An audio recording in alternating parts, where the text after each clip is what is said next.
Good morning, everyone. It's Lee Henson here, president and founder of Agiledad, and it's time for today's episode of the Daily Standup. So without any further ado, let's get started. Okay, you might not recognize this face, but you will after this episode. Let me tell you, this is a dear friend of mine and someone that I met in the Agile community many, many years ago. My dear friend Tabassun Haque is with us. She is part of Agile Disrupted, one of the leading podcasts out there that is just truly disrupting the workspace and getting some traction. And it's awesome to have you here. She's also a fellow Agile coach. She's been doing a Scrum Master role for quite some time, and she's just an awesome and amazing person. So how are things going, Tabassun? Talk to me. Oh, just like keeping it real, Lee. It's always a great opportunity to tag team with you on a podcast. And to be honest, I've been building anticipation for this day, like to be on the Daily Stand-Up with Lee. But here we are. So I'm elated to be here with you. I think the most exciting part is that this is part of the Agile Expert Series.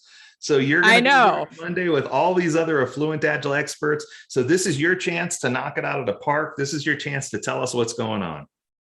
Oh, no pressure, Lee. Thanks no for pressure. that. I'm glad I made the cut. Oh my goodness. I wouldn't have had it any other way. So today we wanted to talk about a topic that you brought up that I think is an important topic.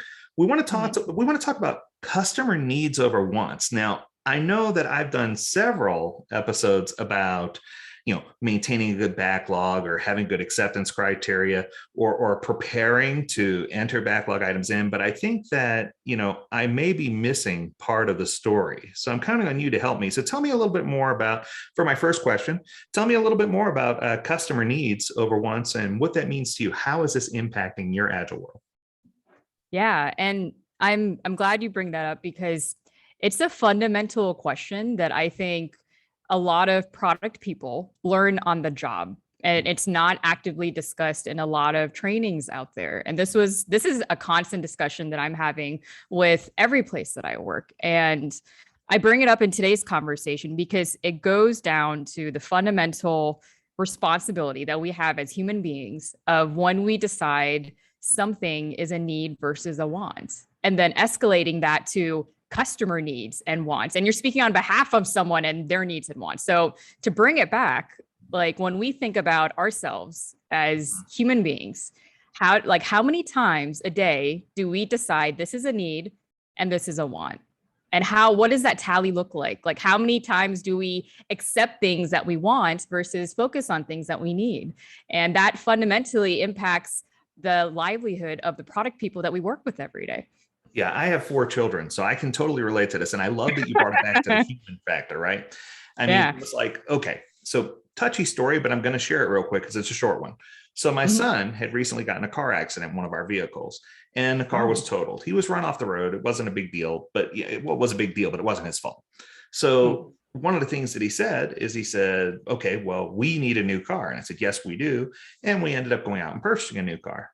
And then now he has taken possession of said new car and said that it's his. And he's like, I guess you now need a new car. And I was like, there's a difference between wants and needs. You want that car. That car is mine. I need that car. But where does this cross, right? And I think that sometimes, like you said, it's one of these things where, if you relate it to children and they say, oh, I need this. No, you don't need it. You want it. It's a privilege, right? Exactly. Yes. And I love that you're taking a psychology road. So talk to me more about the psychology behind this. Obviously, you've done some research, you've done some studying. How can we get people to understand the difference between wants and needs and how it impacts them on a daily life? Like you said, if you took a tally, I think that would be really interesting to see how many things you actually tally up. But let's talk more about how this impacts from day to day. What do you think about that? It really depends on obviously each person's livelihood. And what I've researched so far is obviously relationship building and expectations. So I love that you bring up kids because I see this in supermarkets all the time. Like these parents being steamrolled by their children. I want this, I want that. And they just stock up the shopping cart, right? So the thing is, when you're in that position and you're taking responsibility for someone, sometimes it's the customer, sometimes it's your own children. You have to set expectations of, sweetheart, why do you want this? Get to the problem, have the pursuit of understanding the problem behind the wants and understanding the difference between the needs and the wants. And sometimes, let's say your child says, well, I really want this because the other kids in the class have it and I don't have it, and they're not going to be my friends if I don't have it. Okay, sweetheart, let's talk about what is going on in class that's not allowing you to have friends. So getting down to the root of the problem to understand the needs versus the wants. And again, that happens so frequently in our product lives as well. When you're in a demo room with the customer, and just like Henry Ford says, like, if I had listened to what the customer wanted, I would have built a faster horse. But the thing is, I think even Henry Ford understood that you have to get to the bottom, like the root cause of the problem, to better understand if this is a need or a want. Is this a need for the mass number of users that your product impacts, or is this just a want from one user who really wants it for their own agenda? So these are big questions we try to uncover. So what's funny is you bring up the Henry Ford story. So the first company that he founded actually failed because he tried to build a faster horse, but what he didn't realize was that's not what the consumer wanted. So here's where it gets interesting. So this is just my nerd coming out. Here we go. So what Henry Ford discovered was that at the time, the cost to maintain a horse was astronomical. It was up to $2,000 a year to maintain a horse, to pay for all the hay, for the boarding, for this and that, for the supplies, just to maintain a horse was expensive. So when people wanted a car, they didn't necessarily want a faster horse, but a horse was always reliable too. They wanted a more reliable horse that was less expensive to maintain. And I think if you look at product that way, are we just trying to build a faster horse, or are we trying to build something that's sustainable, that's low cost to maintain? And I think that if you look at that from a product perspective, it's like, and that's why his second company was so successful, because he got the price down of the Model A to a reasonable cost so that more people could afford it, and it didn't cost a whole lot to maintain.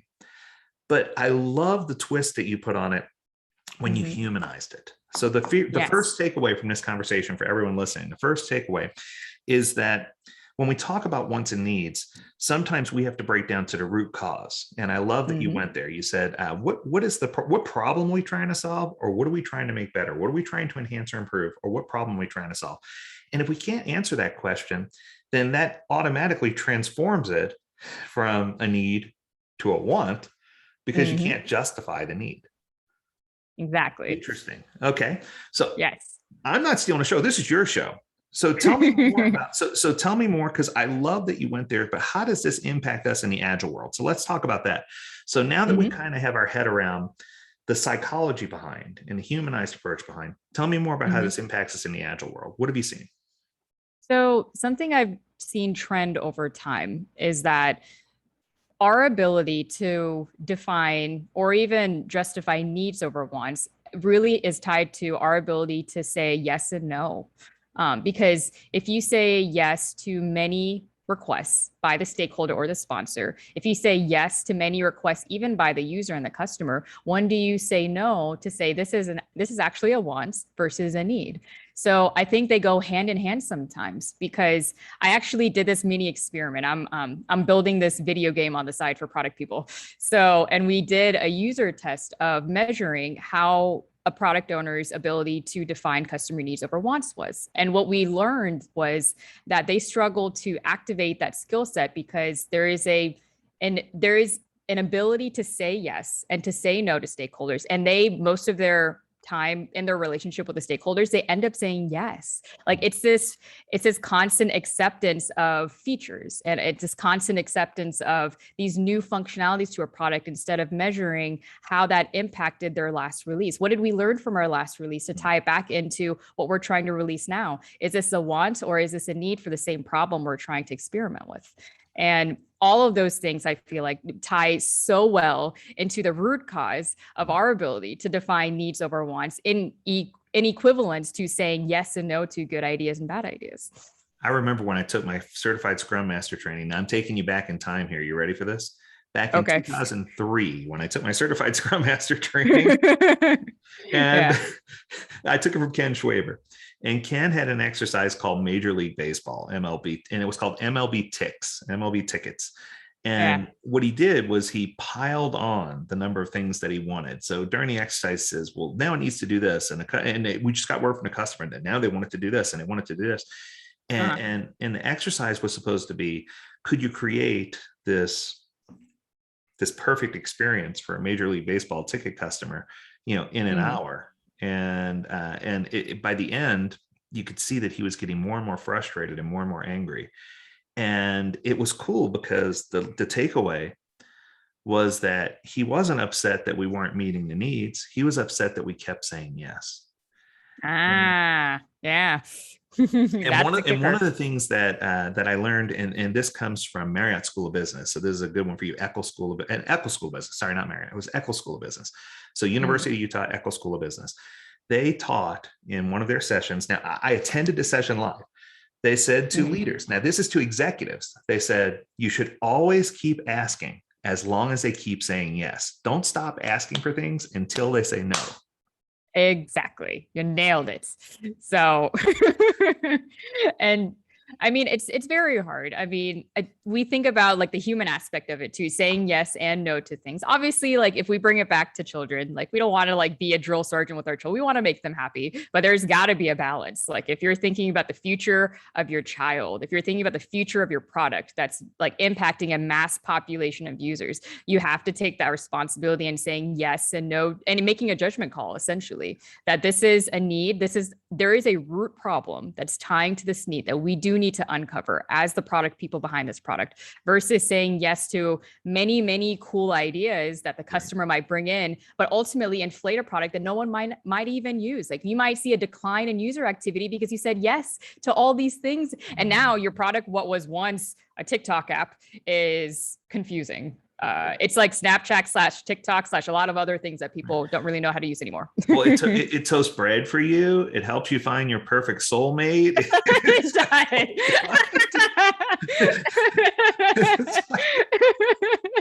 And okay, so I will be devil's advocate here. I kind of went through this experience with Amazon. And I went through this trajectory with Amazon because I remember Amazon just being a bookstore when I was in college. Right. And then they started selling toilet paper and just like really odd things on Amazon. And then it turned into this massive embodiment of like goods and just export and importing. And then like small businesses got into it. And then Amazon started filming their own series. And now there's like Amazon shows, and now there's Amazon music. And like, it is just this whole mothership that is named Amazon. But see, you look at those stories like that, it's like, okay, well, it sounded like they were very open-minded, but Amazon was very on brand. And if you listen to their interviews, like their vision wasn't just to build a website to sell goods and make a profit off of. Like their vision was more focused on the people and their experience, very similar to Apple. But Apple has done the same thing too. Like Apple has its own series as well. And their vision is more focused on the experience that they leave behind with people with their brand. So when I think of Amazon and Apple and the major A-lister companies out there, you'll start to notice that their vision is more about branding over tangible products.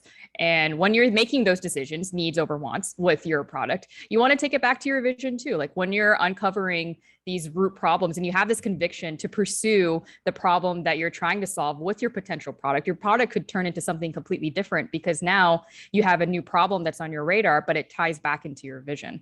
So I know I threw in a lot of product terminology in here, but when you are able to frequently practice your ability to define wants and needs, I think it really dramatically impacts your role as a product person. Wow. And Tabassun, I'm just saying this for the record. This is the reason why I invited you on. Oh, okay. Thank you. That statement right there was pure wisdom. I'm so glad we got that recorded because I will tell you right now firsthand, there are going to be Agilists who pull quotes from that statement. There are going to be Agilists who will play back that statement over and over again. That was pure magic. And that is what this is all about. It's about exposing you to the people where maybe there's a deficiency where I don't know everything about a topic.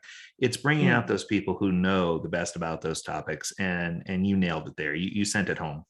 As always, I have 3 questions. I have one more question for you to send us home. Sure. And I ask this question to every single person, but it's probably the most important question of the whole thing. Here we go.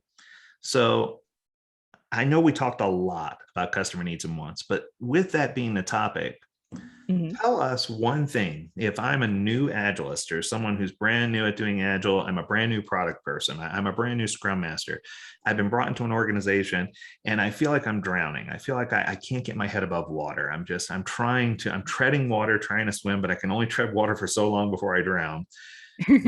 What piece of advice would you give to someone to help them maybe, stop treading water and start swimming? Or what piece of advice can you give them to help them find success or to help them find their way? What if you could pull one lever to help people really just, get past this? What advice would you give them? What would you tell them to do? I think we all go through that at frequently in our lives, where we're at a company and we had this really optimistic view of all the changes we're going to make and the influence we're going to have. And we reach a point where we're overwhelmed with expectations of others that are upon us.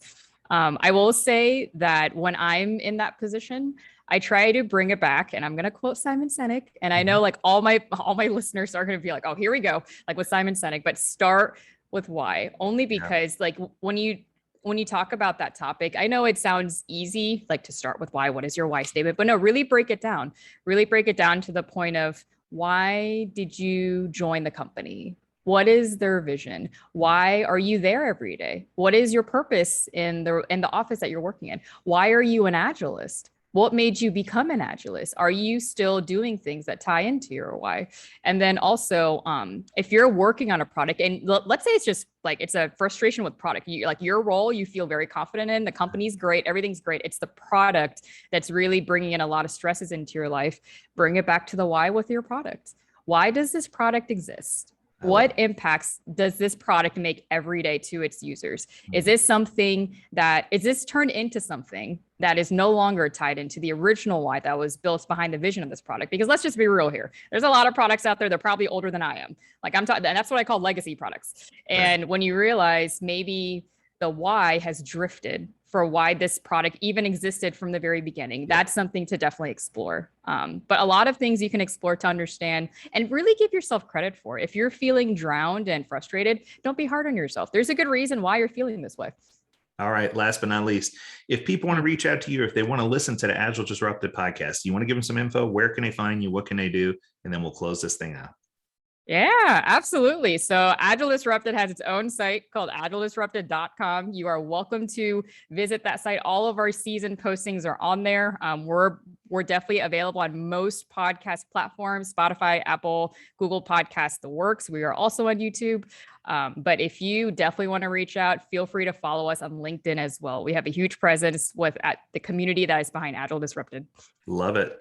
Tabassun, it's been nothing less than a pleasure. You are awesome. And today you heard words of wisdom. Thank you for being here. I realize your time is valuable and you shared some of that with us. If you want to learn more about this topic or any others, if you want to reach out directly to me, that's cool. I'll put you in touch with Tabassun. If not, you can also go to the Agiledad website, drop us a note, and we can make sure that we get that through to Tabassun that way as well. Thank you so much for your time. We appreciate you.